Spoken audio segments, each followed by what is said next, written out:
আযান ও ইকামত।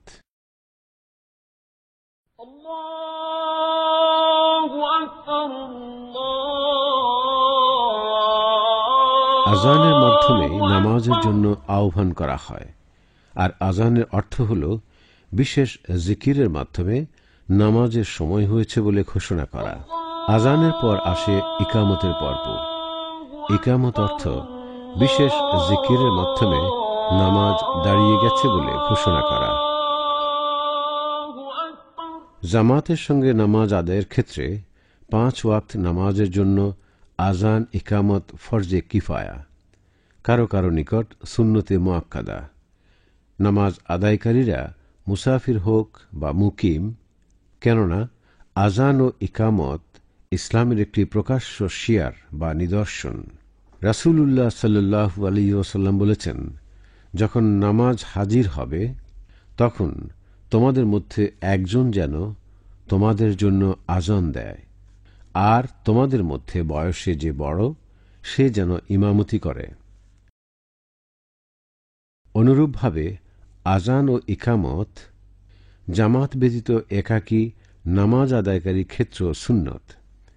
রাসূলুল্লাহ সাল্লাল্লাহু আলাইহি ওয়াসাল্লাম বলেছেন, আল্লাহ তাআলা ওই মেষের রাখালকে দেখে আশ্চর্য হন যে পাহাড়ের চূড়ার একটি টিলায় নামাজের জন্য আযান দেয় ও নামাজ পড়ে।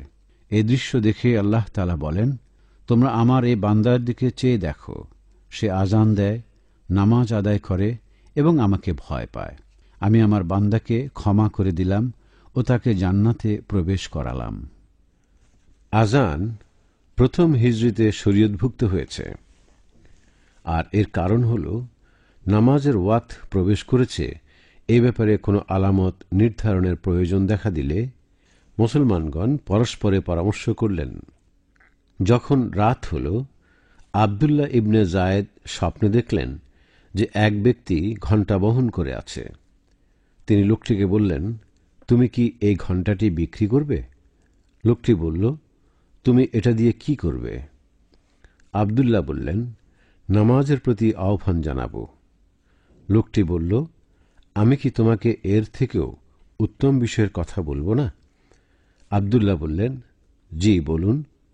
অতঃপর লোকটি তাকে আযান শেখালেন, এরপর ইকামত শিখালেন। আব্দুল্লাহ বলেন, যখন সকাল হল আমি রাসূলুল্লাহ সাল্লাল্লাহু আলাইহি ওয়াসাল্লামের কাছে এলাম, স্বপ্ন বিষয়ে তাকে জানালাম। শুনে তিনি বললেন, এটা সত্য স্বপ্ন। তুমি বেলালের সাথে দাঁড়াও, তাকে এ দায়িত্ব অর্পণ করো, কেননা সে তোমার চাইতে অধিক সুন্দর আওয়াজের অধিকারী। আযানের ফজিলতের মধ্যে একটি এই যে আযানের আওয়াজ যাদের কাছে পৌঁছবে তাদের প্রত্যেকেই কিয়ামতের ময়দানে মুয়াজ্জিনের পক্ষে সাক্ষ্য দেবে।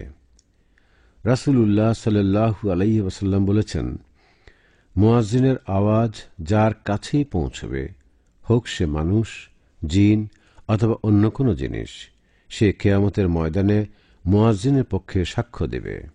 হাদিসে আরও এসেছে, মানুষ যদি জানত আযান ও প্রথম কাতারের মধ্যে কি ফজিলত রয়েছে আর তারা লটারির আশ্রয় নেওয়া ছাড়া তা পেত না, তবে তারা এর জন্য অবশ্যই লটারির আশ্রয় নিত।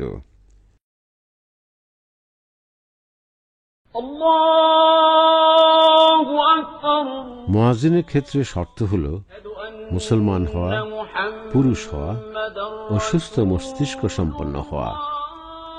আর আযানের ক্ষেত্রে শর্ত হল আযানের শব্দমালায় তরতিব তথা ধারাবাহিকতা রক্ষা করা, আযানের বাক্যমালা উচ্চারণে নিরবচ্ছিন্নতা বজায় রাখা, অর্থাৎ এক বাক্য উচ্চারণের পর অন্য বাক্য উচ্চারণে অতিরিক্ত দেরি না করা এবং নামাজের ওয়াক্ত প্রবেশের পর আযান দেয়া। মুয়াজ্জিনের জন্য যেসব বিষয় সুন্নত তা হল কিবলামুখী হওয়া, উভয় প্রকার নাপাকি থেকে পবিত্র হওয়া, হাইয়া আলাস সালাহ বলার সময় ডান দিকে ফেরা, হাইয়া আলাল ফালাহ বলার সময় বাম দিকে ফেরা। আযানের আরেকটি সুন্নত হল আযান দেওয়ার সময় মুয়াজ্জিন তার 2 কানে 2 তর্জনী আঙ্গুল রাখবে।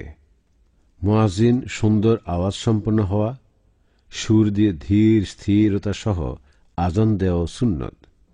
ইমাম মুসলিমের বর্ণনা অনুযায়ী আজান দেওয়ার পদ্ধতি হল নিম্নরূপ: আল্লাহু আকবার, আল্লাহু আকবার, আল্লাহু আকবার, আল্লাহু আকবার, আশহাদু আল্লা ইলাহা ইল্লাল্লাহ, আশহাদু আল্লা ইলাহা ইল্লাল্লাহ, আশহাদু আন্না মুহাম্মাদুর রাসূলুল্লাহ, আশহাদু আন্না মুহাম্মাদুর রাসূলুল্লাহ, হাইয়া আলাস সালাহ, হাইয়া আলাস সালাহ, হাইয়া আলাল ফালাহ, হাইয়া আলাল ফালাহ, আল্লাহু আকবার, আল্লাহু আকবার, লা ইলাহা ইল্লাল্লাহ। আর ইকামতের বর্ণনা হাদিসে যেভাবে এসেছে তা হল: আল্লাহু আকবার, আল্লাহু আকবার, আশহাদু আল্লা ইলাহা ইল্লাল্লাহ, আশহাদু আল্লা ইলাহা ইল্লাল্লাহ, আশহাদু আন্না মুহাম্মাদুর রাসূলুল্লাহ, আশহাদু আন্না মুহাম্মাদুর রাসূলুল্লাহ। মুয়াজ্জিন যা বলে তা বলা আজান শ্রবণকারীর জন্য মুস্তাহাব। তবে হাইয়া আলাস সালাহ এবং হাইয়া আলাল ফালাহ বলার সময় লা হাওলা ওয়ালা কুওয়াতা ইল্লা বিল্লাহ বলবে। আজানের পর নিম্নোক্ত দোয়াটি পড়াও সুন্নত: আমি সাক্ষ্য দিচ্ছি যে আল্লাহ ছাড়া কোনো ইলাহ নেই, তিনি অদ্বিতীয়, তার কোনো শরিক নেই। আমি আরও সাক্ষ্য দিচ্ছি যে মুহাম্মদ তার বান্দা ও রাসূল। আমি আল্লাহ তাআলাকে রব হিসাবে, মুহাম্মদ সাল্লাল্লাহু আলাইহি ওয়াসাল্লামকে নবী হিসাবে এবং দ্বীন হিসাবে ইসলামকে সন্তুষ্ট চিত্তে মেনে নিয়েছি। আজানের পর নবী সাল্লাল্লাহু আলাইহি ওয়াসাল্লামের প্রতি দুরূদ পড়ার পর নিম্নবর্তী দোয়াটি পড়া সুন্নত: আল্লাহুম্মা রাব্বা হাযিহি দাওয়াতিত তাম্মাহ, হে আল্লাহ, যিনি এই পরিপূর্ণ আহ্বান এবং কায়েমতব্য নামাজের রব, আপনি মুহাম্মদ সাল্লাল্লাহু আলাইহি ওয়াসাল্লামকে জান্নাতের সর্বোচ্চ স্থান এবং মর্যাদা দান করুন এবং আপনি তাকে প্রেরণ করুন প্রশংসিত স্থানে, যার ওয়াদা আপনি তাকে দিয়েছেন। এরপর আজান ও ইকামতের মধ্যবর্তী সময়ে মুসল্লি নিজের জন্য দোয়া করবে, কেননা এই সময়ের দোয়া ফিরিয়ে দেয়া হয় না। রাসূলুল্লাহ সাল্লাল্লাহু আলাইহি ওয়াসাল্লাম বলেছেন, আজান ও ইকামতের মধ্যবর্তী সময়ের দোয়া ফিরিয়ে দেয়া হয় না। আলেমগণ আজান ও ইকামত বিষয়ে কিছু দিক নির্দেশনা দিয়েছেন। তন্মধ্যে গুরুত্বপূর্ণ হল যে দুই নামাজ একসাথে জমা করে পড়লে আজান হবে একটা আর ইকামত হবে প্রতি নামাজের জন্য আলাদা আলাদা। আরেকটি মাসালা হল এই যে যদি নামাজ শুরু হতে দেরি হয় তবে পুনরায় ইকামত দেওয়ার প্রয়োজন নেই। আলেমগণ আরও সতর্ক করেছেন যে মুয়াজ্জিনের উচিত আজানের শব্দমালা উচ্চারণে ভুল না করা, যেমন ক আল্লাহু আকবারের জায়গায় আল্লাহু আকবার বলা, যার অর্থ হবে আল্লাহ কি সবচেয়ে বড়। খ আল্লাহু আকবার তথা বাকে লম্বা করে উচ্চারণ করা। গ আল্লাহু আকবার বলা। শরীয়তবিদগণ আরও বলেছেন যে নামাজের ইকামত হয়ে গেলে কোনো নফল নামাজ শুরু করা বৈধ নয়। আর যদি কেউ ইতোমধ্যেই নফল নামাজ শুরু করে দিয়ে থাকে তাহলে যদি সামান্য অংশ বাকি থাকে তবে তা সম্পন্ন করে নেবে। এর অন্যথা হলে সালাম ব্যতীতই নামাজ ছেড়ে দিয়ে ইমামের সাথে ফরজ নামাজের ইক্তেদা করবে। ভালো মন্দ যাচাই করতে পারে এমন শিশুর আজান শুদ্ধ হবে বলে আলেমগণ মতামত দিয়েছেন। ঘুম অথবা ভুলে যাওয়ার কারণে কাজা হয়ে যাওয়া নামাজ আদায়ের জন্য আজান ইকামত শুদ্ধ।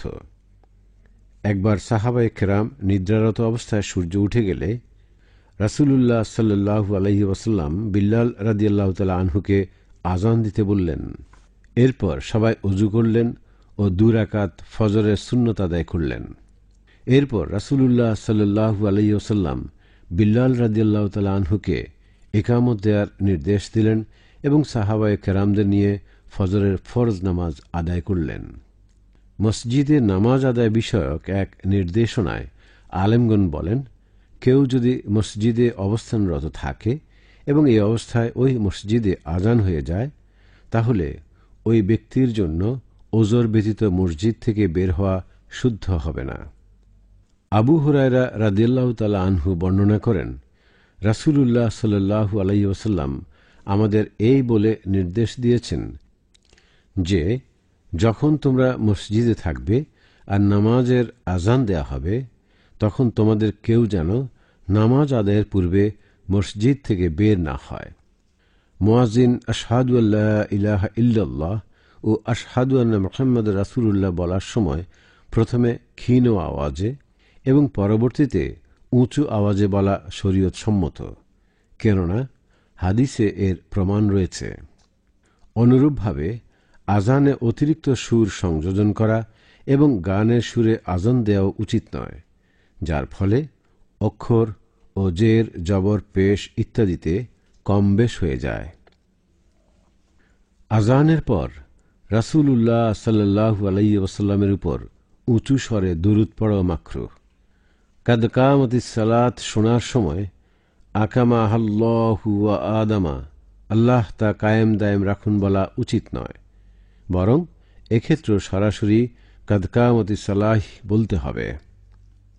অবশ্য শরীয়তের দৃষ্টিতে ফজরের অবস্থাটি সম্পূর্ণ আলাদা। এ নামাজের দুটি আজান রয়েছে, একটি হল সময় প্রবেশের পূর্বে, অপরটি সময় প্রবেশের পর। প্রথম আজানে মুয়াজ্জিন আসসালাতু খায়রুম মিনান নাওম 2 বার বলবে। হাদিসে এসেছে, রাসূলুল্লাহ সাল্লাল্লাহু আলাইহি ওয়াসাল্লাম বলেছেন, যখন ফজরের প্রথম আজান দেবে তখন আসসালাতু খায়রুম মিনান নাওম, আসসালাতু খায়রুম মিনান নাওম বলবে। ফরজ নামাজের সুনির্দিষ্ট সময় রয়েছে, যার আগে বা পরে নামাজ আদায় করলে তা শুদ্ধ হয় না। ইরশাদ হয়েছে, নিশ্চয়ই নামাজ মুমিনদের উপর নির্দিষ্ট সময়ে ফরজ। সূরা আন-নিসা আয়াত 103। অর্থাৎ সুনির্দিষ্ট কিছু সময়ে নামাজ ফরজ। ফজরের নামাজের সময় শুরু হয় সুবহে সাদেক উদয় হওয়ার সময় থেকে, অর্থাৎ পূর্ব দিগন্তে যে শুভ্রতা দেখা যায় তা থেকে এবং চলতে থাকে সূর্যোদয় পর্যন্ত। জোহরের সময় শুরু হয় সূর্য ঢলে যাওয়ার পর থেকে এবং চলতে থাকে প্রতিটি জিনিসের ছায়া তার 1 গুণ, আবার আলেমদের কারো কারো নিকট দ্বিগুণ হওয়া পর্যন্ত। আসরের সময় শুরু হয় জোহরের সময় শেষ হওয়ার পর থেকে এবং চলতে থাকে প্রতিটি জিনিসের ছায়া দ্বিগুণ হওয়া পর্যন্ত, আবার আলেমদের কারো কারো কাছে সূর্যাস্ত পর্যন্ত। মাগরিবের সময় শুরু হয় সূর্যাস্তের পর থেকে এবং চলতে থাকে সফকে আহমার শেষ হওয়া পর্যন্ত। সফকে আহমার হল সূর্যাস্তের সময় পশ্চিম আকাশে যে লাল আভা থাকে তা। এশার সময় শুরু হয় মাগরিবের সময় শেষ হওয়ার পর থেকে এবং চলতে থাকে সুবহে সাদেক উদয় হওয়া পর্যন্ত। ইমামদের কারো কারো মতানুযায়ী মধ্যরাতে এশার সময় শেষ হয়ে যায়। তাদের দলিল রাসূলুল্লাহ সাল্লাল্লাহু আলাইহি ওয়াসাল্লামের হাদিস, এশার নামাজের সময় মধ্যরাত পর্যন্ত।